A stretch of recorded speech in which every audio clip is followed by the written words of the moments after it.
Pois bem, diz assim, Jó capítulo 1, verso 1. Na terra de Ur vivia um homem chamado Jó.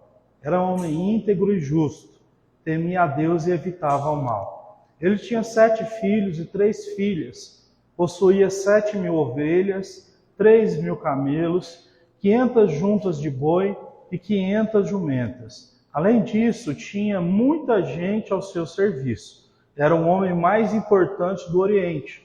Os seus filhos costumavam dar banquetes em casa, um de cada vez, e eles convidavam as suas 3 irmãs para comer e beber com eles. Terminando um período de banquetes, Jó mandava chamá-los e os purificava. De madrugada, ele oferecia um holocausto em favor de cada um deles, pois pensava, talvez algum dos meus filhos em seu coração tenha pecado e amaldiçoado a Deus. Esta era a prática constante de Jó. Certo dia, os anjos vieram apresentar-se ao Senhor e Satanás também veio entre eles. E o Senhor perguntou a Satanás, de onde você veio? Satanás respondeu ao Senhor, de perambular pela terra e andar por ela. Então o Senhor disse a Satanás, você reparou no meu servo Jó? Não há ninguém na terra como ele, um homem íntegro e justo, que teme a Deus e evita o mal. Satanás respondeu, será que Jó não tem razões para temer a Deus? Acaso tu mesmo não puseste uma cerca em volta dele, da casa dele, de tudo quanto ele possui? Tens abençoado tudo que ele faz, de modo que os seus rebanhos estão espalhados por toda a terra. Estende, porém, a mão e fere tudo o que ele tem, e com certeza ele te amaldiçoará ou blasfemará na tua face. Vamos fazer uma oração? Senhor, nós te pedimos que o Senhor possa falar conosco por meio desse texto, aumentar a nossa fé, derramar graça sobre nós, derramar, ó Deus, todas as bênçãos espirituais que já estão liberadas nos lugares celestiais. Como Jesus nos ensinou a orar, e seja feita a tua vontade aqui na terra como já foi feita no céu. Que o Senhor possa concretizar, materializar tudo que o Senhor tem para as nossas vidas. O Senhor, ó Deus, é aquele que nós buscamos para ter sabedoria, discernimento, para termos o entendimento de como nos posicionar. Nós queremos andar no teu caminho e sabemos, ó Deus, que é melhor para nós, é melhor para a nossa saúde, é melhor para a nossa longevidade de vida. Em Ti estão, ó Deus, contidas as bênçãos da vida, e nós Te damos toda a honra e toda a glória por isso, em nome de Jesus. Amém. Amém? O livro de Jó, ele é considerado como um livro poético. A Bíblia fala sobre alguns livros que são poéticos. Não poéticos porque tem uma poesia atrás da outra, mas a sua forma, né, a forma como ele é escrito, é numa linguagem poética. Então, tanto o livro dos Salmos, quanto o livro de Jó, como o livro de Eclesiastes, são considerados livros poéticos, né? E existe muita sabedoria nesses livros. Só para você ter uma ideia geral, os judeus, eles acreditam nos 5 primeiros livros da Bíblia, Pentateuco, Penta de 5 e o Teuco, são 5 livros da lei, eles acreditam nesses 5 livros. No livro dos Salmos, né, no livro de Eclesiastes, escrito pelo rei Salomão, no livro de Provérbios, no livro de Jó, no livro de Cantares e no livro de Lamentações de Jeremias. Então, os judeus, eles acreditam só nessa porção das Escrituras, ok? E o livro dos profetas, que eu esqueci de citar, desculpa. Então, eles têm muito apreço pela vida de Jó por causa do número de lições que existem aqui dentro desse livro. Pois bem, Jó ele foi um homem literal. Jó não é simplesmente uma alegoria para nos ensinar a ter mais persistência diante das dificuldades. Jó foi um homem real que viveu na terra. E quando a gente for ler a Bíblia, a gente precisa entender isso, porque os liberais, ou os estudantes da Bíblia liberais teologicamente, eles sempre vão apontar que os textos bíblicos eles só são metáforas. Isso é um grande problema. Para muitos, né, Jesus simplesmente é a representação de um grande homem. Então eles não acreditam nem historicamente que Jesus veio na Terra. É uma coisa que 90% dos ateus eles acreditam que Jesus veio na Terra, mas tem gente que começa a estudar a Bíblia e acha, não, Jesus é um homem que foi criado com essas características para ajudar as pessoas a entender o que é o máximo que um bom homem pode ser. Então não é isso. Literalmente nós estamos falando de pessoas que viveram em épocas específicas. O livro de Jó é o livro mais antigo da Bíblia. Nós não sabemos exatamente quem escreveu, mas a maioria daqueles que estudaram os livros que foram achados antigos, esses livros antigos que foram achados nas cavernas e tudo mais, acredito que Moisés é o autor desse livro, ok? Jó, o texto sagrado diz que ele morava na terra de Ur, né? Essa terra era uma terra cheia de deuses. As pessoas adoravam várias entidades, elas serviam vários deuses. Eram pessoas, então, de todo tipo diferente de forma de pensar, de seguir a vida. E o texto diz que Jó, ele seguia a Deus ali. Isso é uma coisa que a gente precisa levantar novamente, certo? Jó foi fiel numa terra em que existiam várias formas de se viver. Quando a gente está numa terra cheia de liberdades ou libertinagens, isso não é um motivo para a gente não andar com Deus. Daniel foi fiel, mesmo vivendo na Babilônia, era um local cheio de idolatria, libertinagem, por aí vai. José foi fiel no Egito, mesmo o Egito sendo a representação do que é o mundanismo, e todas essas coisas mais. E muitos outros foram fiéis, então, em terra estrangeira e glorificaram o nome de Deus nisso. Jó é um deles, porque viveu numa terra estrangeira e o texto diz que ele era um homem íntegro e justo. Qual é a diferença? A integridade é algo que nós temos sozinho. Um homem é íntegro quando ele está no escuro, ok? Quando nós estamos no escuro, as decisões que nós tomamos sobre assuntos difíceis, assuntos morais, assuntos éticos, isso diz quem você é com relação à sua integridade. E o texto diz que ele era justo. Ser justo é o que você é diante das pessoas. Então é a sua reputação. Então, tanto em particular para com Deus ele era um homem fiel, quanto publicamente ele também era considerado um homem fiel nas suas crenças, nos seus valores, na sua forma de seguir. E o texto vai dizer então que ele temia a Deus e evitava o que é mal. Jó não só temia a Deus, como ele também tinha certo preconceito com o que é mal, ou odiar o mal. Tem um texto lá em Provérbios que diz que nós temos que odiar o que é mal.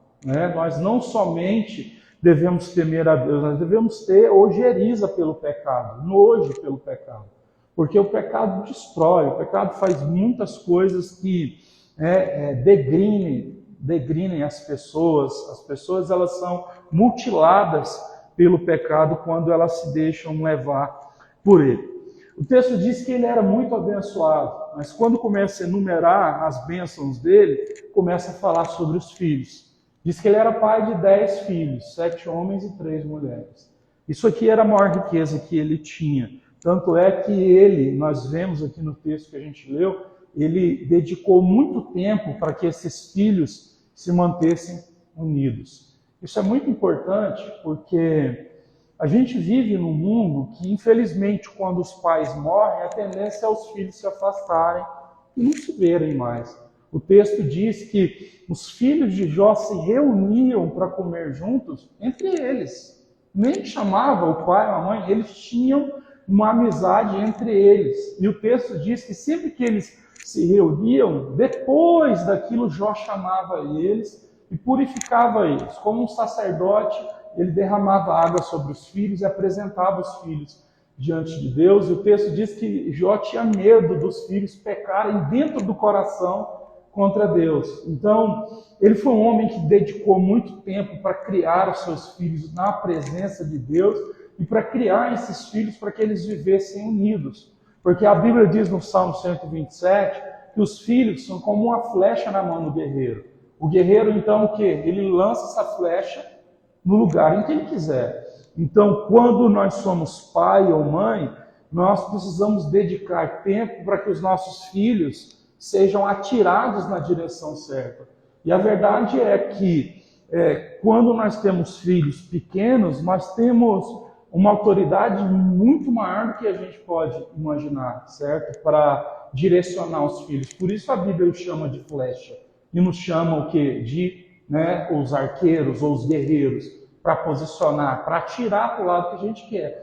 E Jó fez isso. Ele posicionou os seus filhos que eram tementes a Deus, os seus filhos também eram unidos entre si, porque a Bíblia diz que essas flechas são lançadas enquanto o guerreiro é novo, e quando ele envelhece, essas flechas o protegerão, porque isso é uma função que um filho tem. Quando seus pais envelhecem, a função do filho é fazer o que os pais fizeram enquanto os filhos eram novos. Enquanto os filhos são novos, os pais cuidam, né? Quando os pais estão velhos, os filhos têm que cuidar. É o que está dizendo na Bíblia, Salmo 127. Então Jó aplicou esse princípio. Esse princípio foi vivido por ele na prática. Então esse era o bem, né, principal que ele tinha. Depois disso é que começa a enumerar, versículo 3, possuía 7.000 ovelhas, 3.000 camelos, 500 juntas de boi, 500 jumentas. Além de tudo isso, tinha muita gente que trabalhava para ele.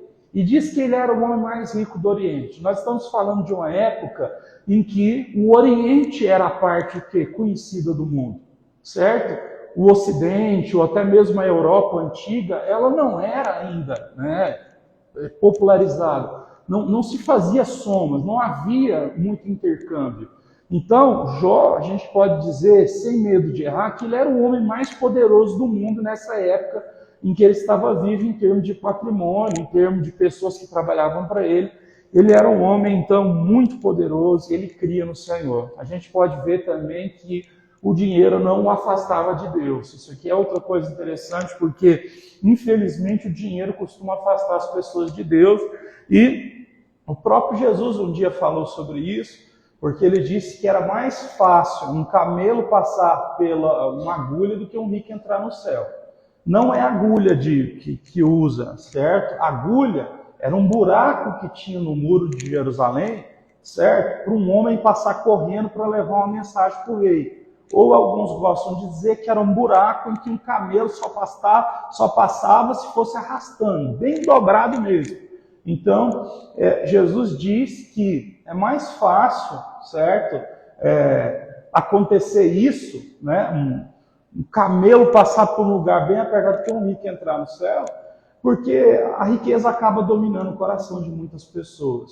Muitas pessoas, elas são uma antes do dinheiro e outra depois. Infelizmente isso acontece porque o dinheiro ele tem certas nuances que parecem ser como Deus. Deus não traz segurança? Pois é, muitos colocam a segurança no dinheiro. Deus, ele não é aquele que cuida de nós, da nossa reputação? Pois é, por causa do dinheiro, infelizmente muitas pessoas são bajuladas e acabam tendo reputação. Ter dinheiro não faz ninguém se afastar de Deus. Isso é uma mentira.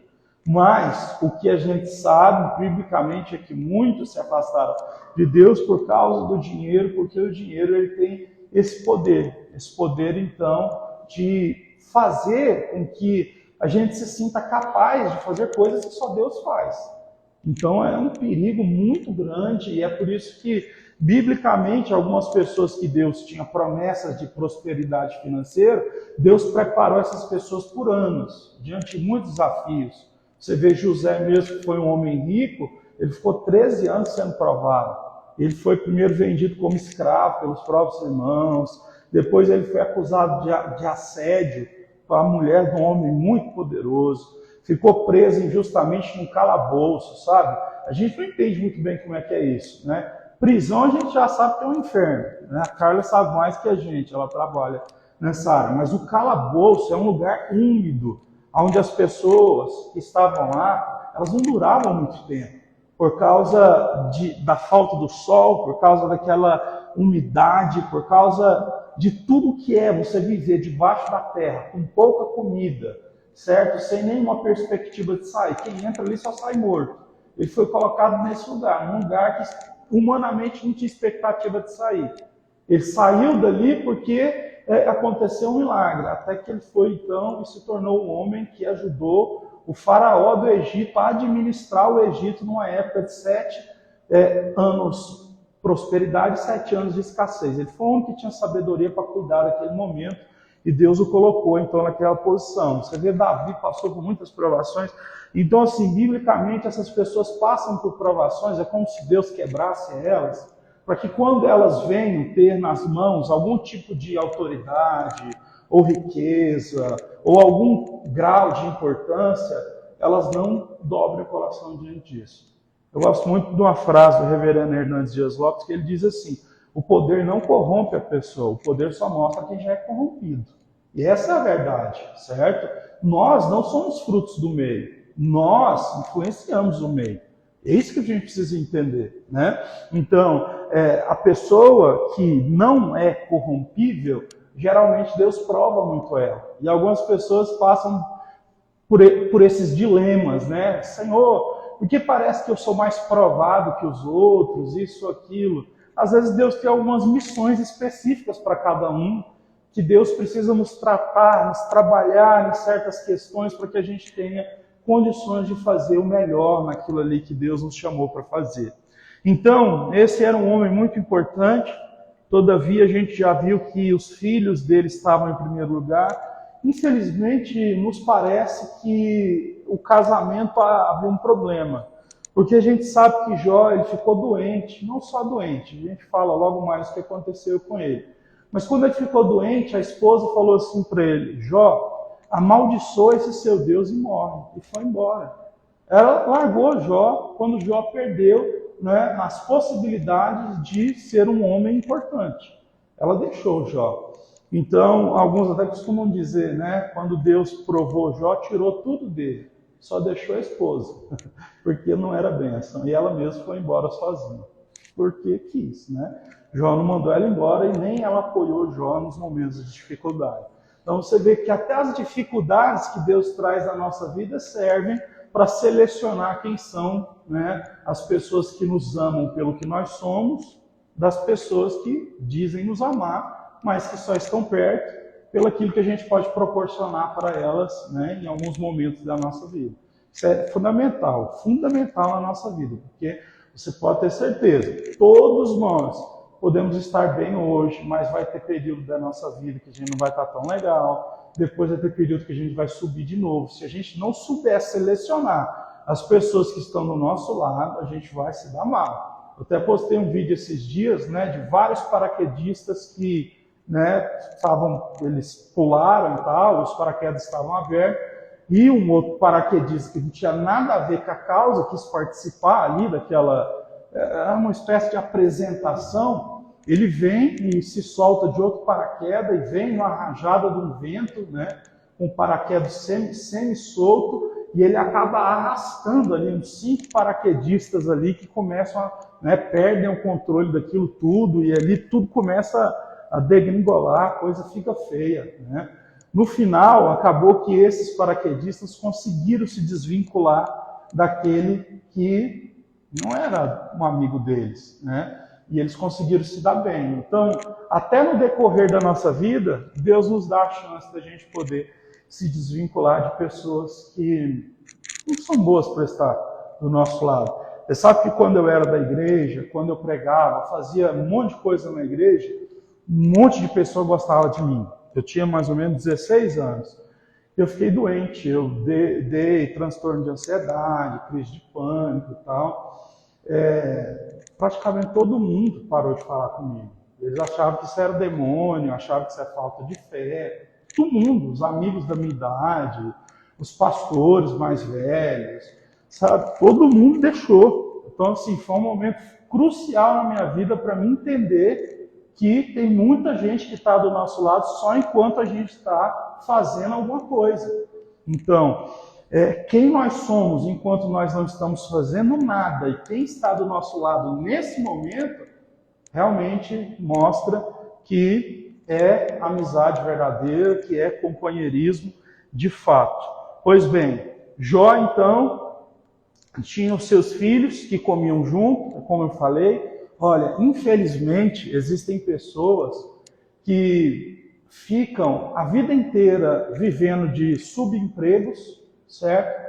Mas dentro da sua mente o desejo é que de alguma forma morra logo pai ou mãe quando tem herança para receber.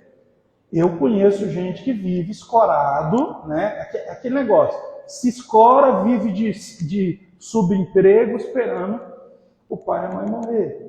Por quê? Porque quando morre o pai e a mãe, principalmente nessa época aqui, que os pais sempre deixavam a herança, né? Acontecia então de muitos filhos realmente esperarem a morte para pegar a herança e poder viver. O filho pródigo chegou no pai e vive e falou, não, dá a minha parte da herança. Então, assim, isso é uma coisa muito séria e é uma coisa que você pode identificar nas pessoas. Se você olha para uma pessoa que vive de subtrabalhos, né? Eu conheço gente que tem 40 anos, você não sabe que a pessoa trabalha até hoje, né? Ah, porque eu faço bico disso, eu faço bico daquilo, faço bico daquilo outro, né? Mas na verdade o quê? Tem um pai que tem alguma coisa para deixar. E a pessoa meio que está ali, como se fosse um urubu rondando para coisar alguma coisa. Então assim, gente, é uma coisa horrível, uma coisa, sabe? É igual a gente que gosta de cuidar de algum idoso da família, sabe? Para fazer empréstimo no nome de senhor, senhora de idade. Um absurdo, umas coisas horrorosas. A gente vê aqui no comportamento dos filhos de Jó, né, o fato dos filhos respeitarem o pai como homem de Deus. Não era só o pai, era um homem de Deus. Eles iam até o pai para que o pai purificasse eles, orasse por eles. E diz o texto que durante a noite Jó se levantava e oferecia sacrifício pelos filhos, né? Porque Jó sabia que o perdão dos pecados é só com derramamento de sangue. Antes de Jesus, para haver perdão, tinha que se matar um animal, certo? Derramar o sangue. Jó fazia isso pelos filhos porque ele pensava, se algum filho meu pecou, eu estou nem sabendo, Deus, tenha misericórdia. Porque eu quero eles vivos, eu quero eles aprendendo, eu quero eles amando o Senhor. Então isso é uma coisa muito séria. E Jó fazia isso então pelos seus filhos. Então nós estamos falando de uma coisa seríssima, certo? As coisas de Deus a gente não pode brincar. Essa parte aqui que nós lemos, muita gente não consegue acreditar que é real, mas é assim que funciona o mundo espiritual. A Bíblia diz que certo dia os anjos apareceram diante de Deus, versículo número 6.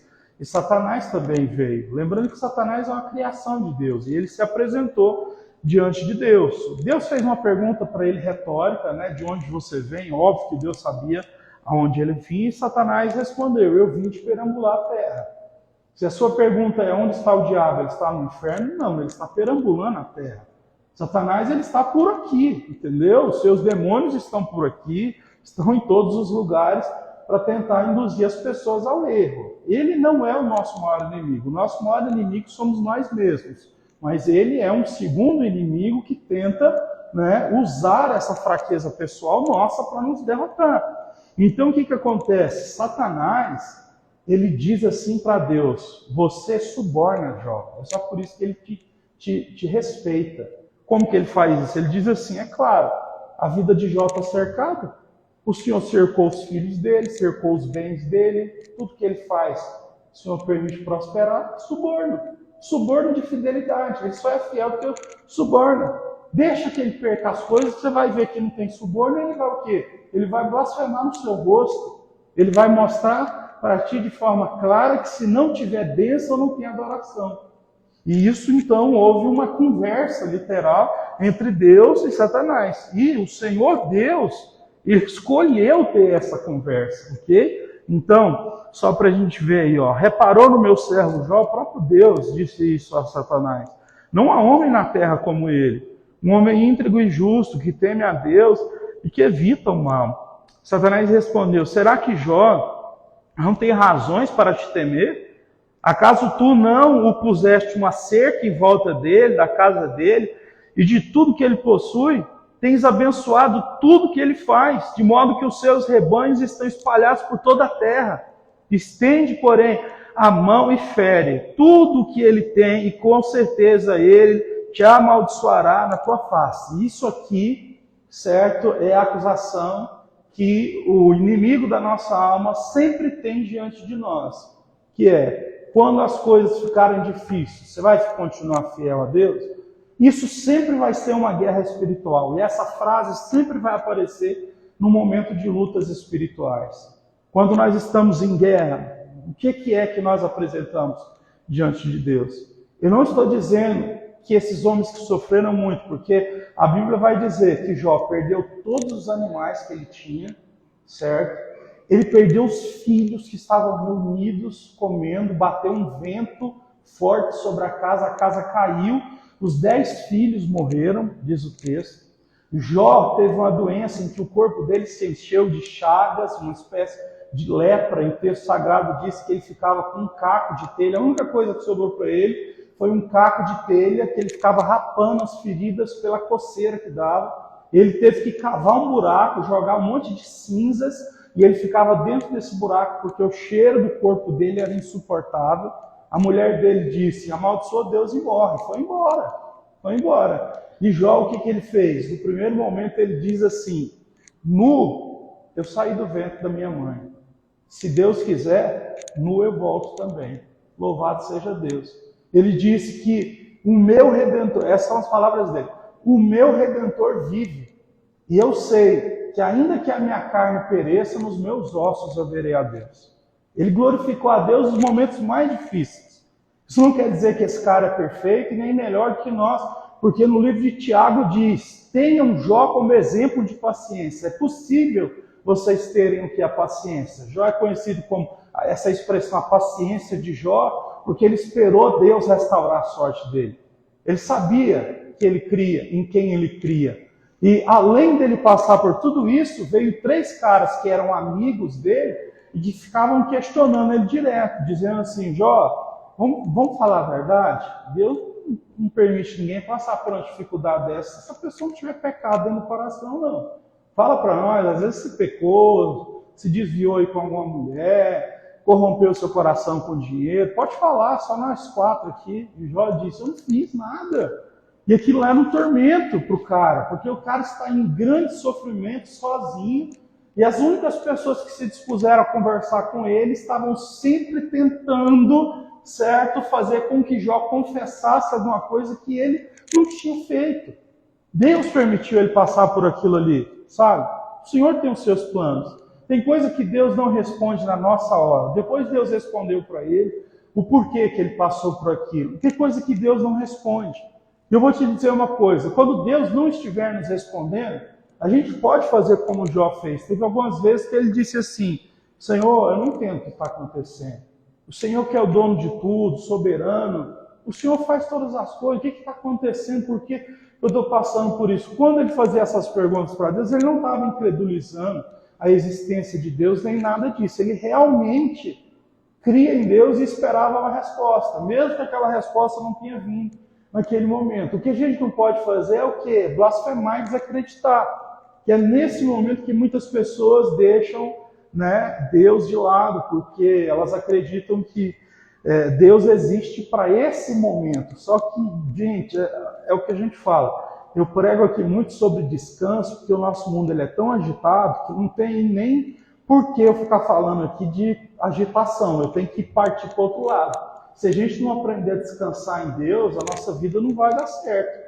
Porque está todo mundo num nível de aceleração tão alto que vai morrer antes da hora. O coração vai parar, o corpo vai parar, não adianta, certo? Por isso que isso é uma coisa tão séria que descansar é um mandamento. Se fosse fácil descansar, não era mandamento, né? Então, o próprio Deus disse que nós tínhamos que descansar um dia. Descansar não é fácil. Se depender da gente, a gente está a milhão.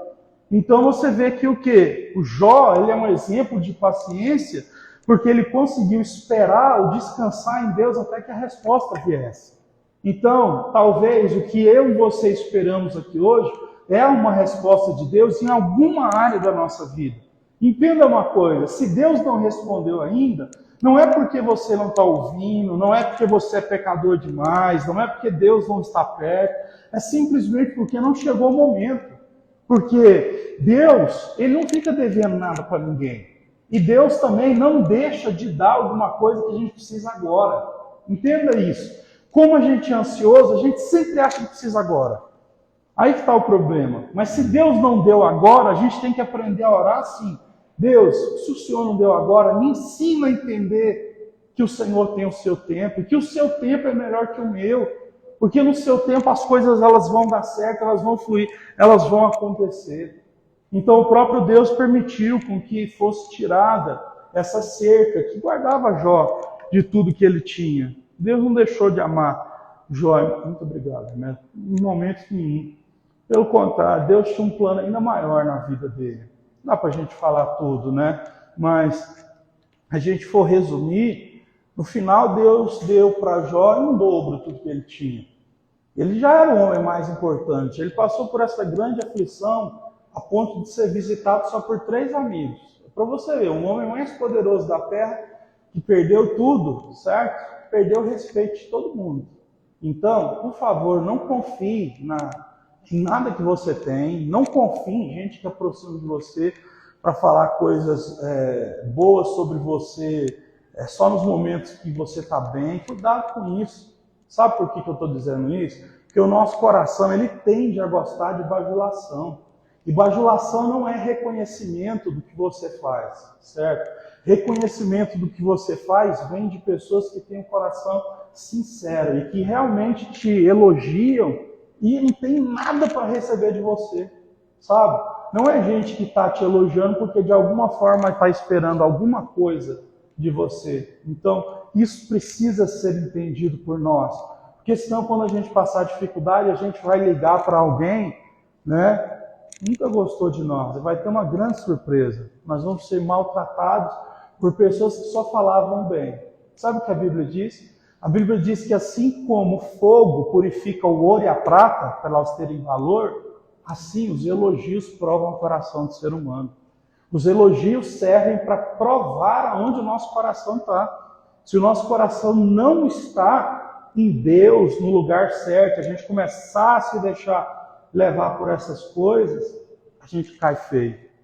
Um exemplo, é muito triste, por exemplo, quando a gente começa a ver várias crianças, principalmente as mocinhas, as mulheres vão se tornando mocinhas, com 15 anos, começam a receber elogios de tudo quanto é lado, e infelizmente acabam se envolvendo com alguém, né? Acabam perdendo, né, a sua pureza, todo aquele encantamento que tem pela vida, né, por causa de muitas palavras, se deixou levar por palavras de uma pessoa que nunca quis uma garota, que assim, olha, para ser sincero, um cara de 20 anos, ele não quer nada com a menina de 15 anos, a não ser a virgindade dela. Um cara desse que nem pode levar essa menina para um local que só entra maior de idade, um bar, alguma coisa desse sentido. Então, assim, basta a gente se colocar na nossa posição para a gente entender que tem muita gente que está elogiando a gente, que, na verdade, não porque gosta da gente, mas é porque, de alguma forma, tem alguma coisa que essa pessoa quer buscar de nós. Eu vou encerrar com um exemplo. Hoje a Angélica colocou uma série lá e falou assim, olha aqui, só para você ver. Eu já sabia que existia, óbvio, mas eu não sabia exatamente como funcionava, que era casamento às cegas, né? Você vê como as pessoas elas pegam as coisas de Deus e banalizam.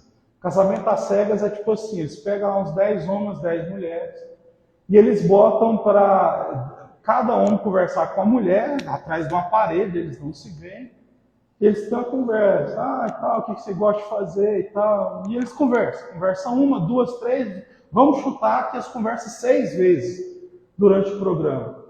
Aí no final eles têm que escolher, né, se eles vão casar. Você nunca teria se visto, atrás da parede, às vezes a mulher ou o homem fala, quer casar comigo? Eu quero casar. E eu estava vendo o pessoal ali, tudo ali da minha faixa etária de idade, dos 32 aos 39 anos.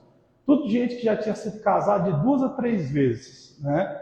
E que pega algo sagrado, que é o casamento, e põe numa situação como essa, uma banalização do casamento, porque eles casavam lá, pelo que eu entendi, ficava 30 dias junto, e depois, se não desse certo, cada um ia para o seu canto.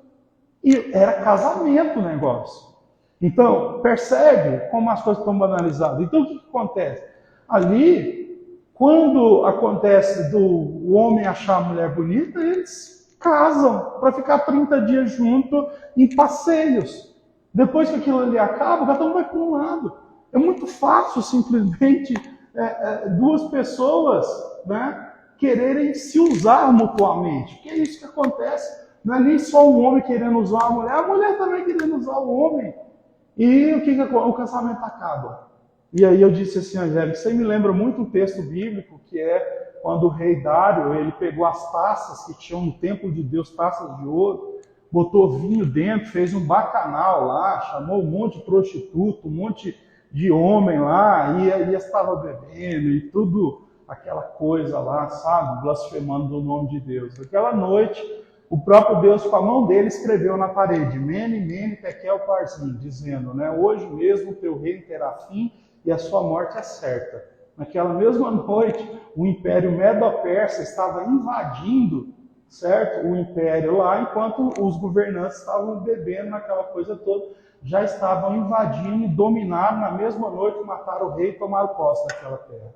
Então, todas as pessoas que pegam esses princípios sagrados de Deus e utilizam eles de uma forma banal, de uma forma indiscriminada, eles não sofrem uma opressão humana, eles sofrem uma opressão espiritual. Então, eu termino dizendo isso. Se o diabo tem poder de oprimir é trazer uma coisa ruim por fora, um peso por fora, você imagina o que é Deus colocando a mão sobre uma pessoa e o peso da mão de Deus esmagadora para oprimir uma pessoa e destruí-la, porque Deus faz isso quando ele encontra esse tipo de gente, né? E eu encerro falando o que Paulo falou. Paulo disse assim, muita gente por zombar da ceia do Senhor, não acredita, vai tomar ceia, não confessa os seus erros, menospreza Deus. Aí ele diz, muitos estão doentes e já até morreram por tratar as coisas de Deus dessa forma. Então, Deus é sagrado, Deus é santo, ninguém obriga ninguém a crer na Bíblia, a crer na palavra de Deus, mas a gente sempre deve aconselhar quem não crê a respeitar, porque não é a gente que vai falar coisas, botar o povo na justiça, é o próprio Deus que coloca a mão sobre as pessoas. Não estou dizendo que todo mundo vai morrer de acidente porque blasfemou contra Deus. A Bíblia diz, sabe o quê? Que quem é filho de Deus, Deus disciplina. Nós somos filhos. Então Deus vai lá e o quê? Quando a gente erra, Ele coloca a mão, nos ajuda. Quem não é filho, a Bíblia diz que Deus deixa solto. E muitas vezes deixar uma pessoa solta é o quê? É o pior dos caminhos, ou é o pior dos destinos que uma pessoa pode ter. Porque ela já não tem o quê? Nada que barre, como Jó tinha. Tinha uma cerca que protegia, né, a vida dele, da família dele. Uma pessoa sem Deus é alguém que não tem limites mais. E essa pessoa está entregue a si mesma. A pior coisa que pode acontecer com alguém é receber esse peso da mão de Deus. Ser entregue a si mesmo. Faça o que der na sua cabeça. Isso vai ser o que você vai receber. Isso é a pior das condições que pode ter. Que Deus nos livre de tudo isso, que Deus faça de nós como Jó, pessoas que, né, se preocupam em nunca blasfemar contra Deus dentro do nosso coração. Você pode se colocar de pé para a gente fazer uma oração, cantar um hino ao Senhor?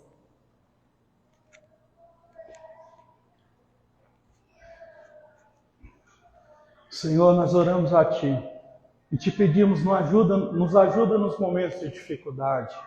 Nos ajuda também nos momentos de bênção. Livra o nosso coração, ó Deus, dos erros de pegar as coisas sagradas e manipulá-las de uma forma perversa e cruel. Nós pedimos ao Senhor que o Senhor possa nos ajudar a ser íntegros em particular, justos publicamente. Que o Senhor possa abençoar as nossas vidas, que todos nós que estamos aqui possamos ter a preparação necessária para crescer profissionalmente, para crescer materialmente, dar uma vida abençoada para as nossas famílias. Eu te peço, Senhor, que não falte em nós nenhum tipo de sabedoria, para que nós possamos, ó Deus, entender que nós não devemos nos deixar guiar por palavras. A sua palavra diz assim, que muitos dizem assim, eu estava só brincando, mas o texto sagrado diz assim, como um homem louco lançando flechas de fogo sem parar, é aquele que fala coisas cruéis, machucam o coração dos outros, e depois diz, eu só estava brincando. Ó Deus, nos ajude a entender que nem toda palavra que é dita é verdadeira, porque palavras de bajulação podem acontecer, palavras mentirosas podem acontecer, mas eu te peço, abra o nosso entendimento para nós compreendermos que nós não devemos nos deixar levar por qualquer situação que aparece diante de nós. Nos dê maturidade, nós não queremos perder nada que é precioso por conta de pessoas maliciosas que podem tentar cruzar o nosso caminho. Senhor, Tu és aquele que pode descortinar para nós todas as coisas. Está escrito na Sua palavra, aquilo que é falado às escondidas para tentar enganar um homem justo, uma mulher justa, o Senhor faz com que seja falado em cima dos telhados. Tudo aquilo que é feito às escondidas para enganar, Deus vai lá e anuncia em público, para que assim nós não sejamos derrotados, escravizados, ó Deus, e coisas nesse sentido. Ajuda para que o nosso coração tenha alegria, tenha paz, e que assim a gente possa, Senhor Deus, ter ao nosso lado as verdadeiras pessoas que estão conosco pelo que nós somos. Ainda que perdêssemos tudo por algum tipo de decreto Teu, que o Senhor sempre nos dê pessoas, porque essa vida não pode passar sem com que pessoas que de fato são, ó Deus, colocadas na nossa vida pelo Senhor, estas pessoas elas vão nos ajudar nesses momentos mais críticos. Que a bênção do Senhor recaia sobre nós. Aceita o nosso louvor a Deus antes de encerrarmos o culto. Em nome de Jesus. Vamos cantar um hino? Que sejas meu universo. Eu quero dar-te só um pouco do meu tempo. Quero dar-te um dia apenas a ser.